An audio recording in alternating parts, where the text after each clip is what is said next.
Welcome back to Aspirations, Career Advice for Your Life. My name is Mina Sleeb. I'm joined by my co-host, Georgina Khalil. And today we have Stephen Nicola. We're going to dig into the industry of software engineering and really get into his career journey and how you can follow into his footsteps. Hi, Stephen. Thank you for being with us today. Can you introduce yourself? I'm Steven, and I'm a software engineer at one of the tech companies. Can you briefly just tell us a little bit about what software engineering is, and then get into your day-to-day a little bit? Okay. All right. So software engineering is a field that relates to what you consume on your devices. So not just your phone, but your fridge, even your cars. Your cars have software on them. Everything that you interact with, your iPads, your desktops, your TVs. So software is how you interact with the technology that is all around. Yeah, so software is how we interact. What's your day-to-day like? My day-to-day, a lot of meetings. I definitely have a lot of meetings. I'm talking to either my team or a one-on-one with my tech leads, or even open engineering discussions about whatever topic my team wants to do. And I have coding, just time that's blocked out for working on the problems that I've been given. And it's not all just head down typing coding lines, a lot of, software engineering like that. It's more like I have a problem that I have to solve and I have no idea how to go about it. Maybe the problem can be solved in 2 lines of code, but to understand the context of what's going on, I need to spend 10 hours or maybe even 2 days, 3 days, a week. Could be crazy like that. And Stephen, when did you know you wanted to be a software engineer? I knew I wanted to be a software engineer in the middle of college. I didn't really know before then.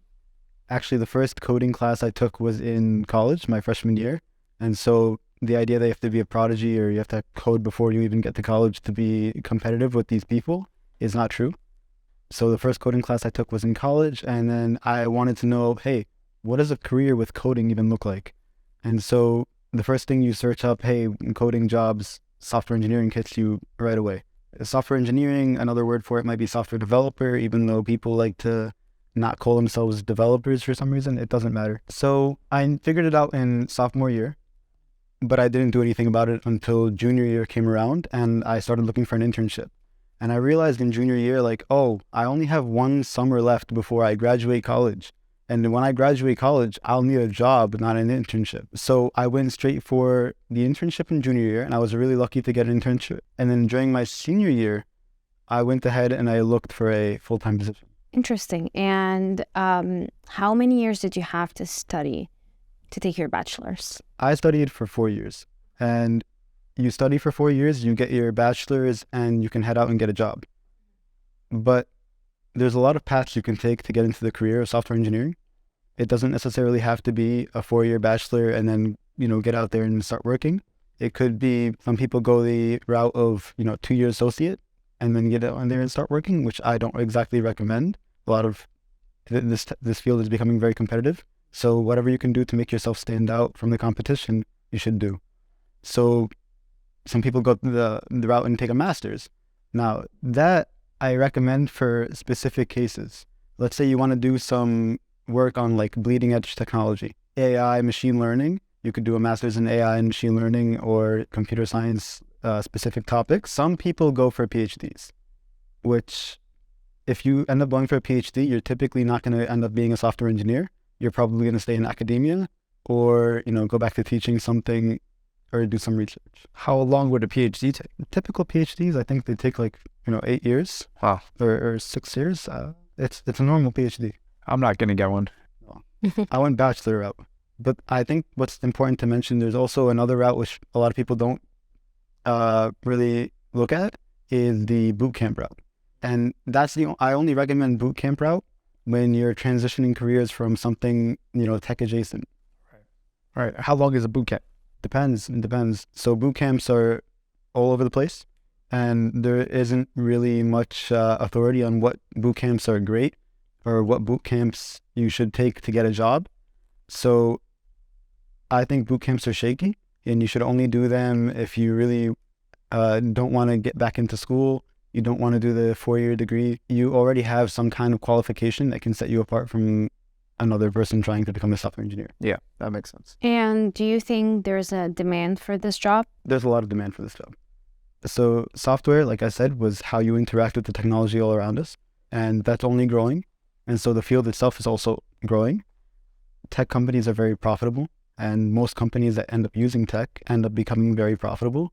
And so it's a career that's growing both, salary-wise and also numbers-wise. They need more headcount. There is always space for talented engineers at every company, not just big tech companies. Right. You could work at a bank. You could work at a small startup. You could work at a company that doesn't really care about tech as a product, but needs technology in order to achieve its product end stage. Right. So yeah, the field is growing. There's always going to be a spot for a software engineer in the world. Yeah, that's absolutely true. Especially just even traditional companies are starting to figure out they need to get into tech, right? Yeah. Yeah, that's awesome. So let's get into salary, right? People are always wondering, like, what would I be making if I got into this career? So can you give us like entry level and then like what's the upper bound of what somebody can make as a software engineer? Sure. If you're living in a metropolitan area, like a city, talking specifically New York City, the lowest you should be looking to make out of your starting salary would be $90,000. It's going to vary based on your level of education and which company you go to, obviously. Right. So walking out with your bachelor's degree and going into your first software engineering job, you can expect 90,000. You should be more ambitious, but most companies will pay you at least 90,000. You can go to banks, which will pay around 110 to 130,000, or you can aim and try and fight your way into a tech company, one of the big tech companies, and then your compensation package looks a little bit different. You'll be paid in a base salary, and you'll also be paid in stock and bonus. Right. And those can go upwards of what, like 200K or something like that as a package? As a package, yeah, they could get there. And what is one thing do you like about your job and one thing that you dislike? One thing I like about my job, it's more interactive than you think. I have a lot of meetings and I have a lot of collaboration with my teammates, and I love my work-life balance. So as far as like one thing I like about my job, I like that it's not depriving me of anything that I feel like I would need from another job. Mm-hmm. One thing I don't like about my job, though, is the self-induced stress. My company in specific believes in no micromanaging, which means you have to be on top of everything you do. Right. And so what I do is I end up pulling my hair out, debugging this issue, because if I feel that it needs to be done by the end of this week, Right. then I'm going to have to do whatever it takes to get it done by the end of the week.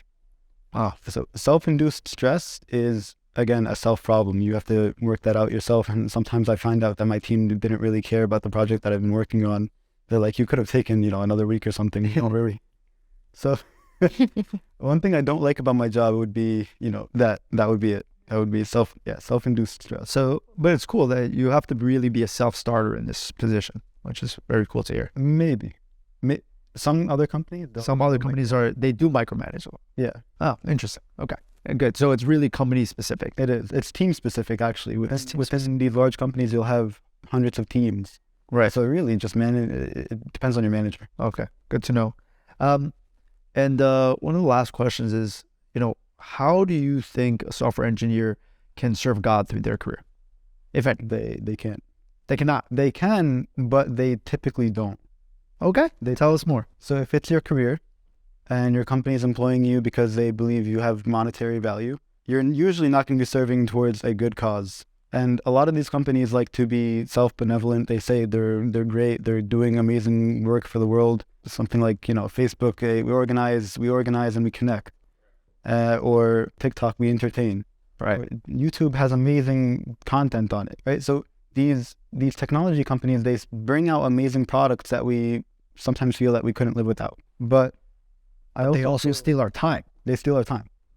I feel like these tech companies distract us. They steal a lot of time from us. You scroll through TikTok, you scroll through Instagram, you scroll through YouTube. You spend a lot of time interacting with these devices, and maybe that's not for the best. Interesting. So do I feel like software engineer is, always in service to God? Probably not. But that doesn't mean that it can't be. A lot of people volunteer. They spend their time working on software that actually does contribute to service. Things like Coptic Reader or Katina. Those are like volunteer aspects of the church. They want to deliver you technology that helps you in your journey with God. But overall, you're probably not going to be contributing to anything great as a software engineer. Maybe not great in the sense of like godliness. Yeah, it's very impactful, right? Like a lot of the software you're developing is really impactful, but it's not necessarily, just pointing everybody to Christ, right? Right. Okay. Yeah, that's fair. Well, thank you so much for your time. This was very beneficial. But we really just appreciate you just being super transparent and just honest with your answers. People are really trying to get an insight into, your life and your career, and then how they could potentially become a software engineer themselves. So thank you very much. No problem. Appreciate it. Thank you. And we appreciate you tuning into another episode of Aspirations. Please subscribe, and we'll see you for another episode. God bless.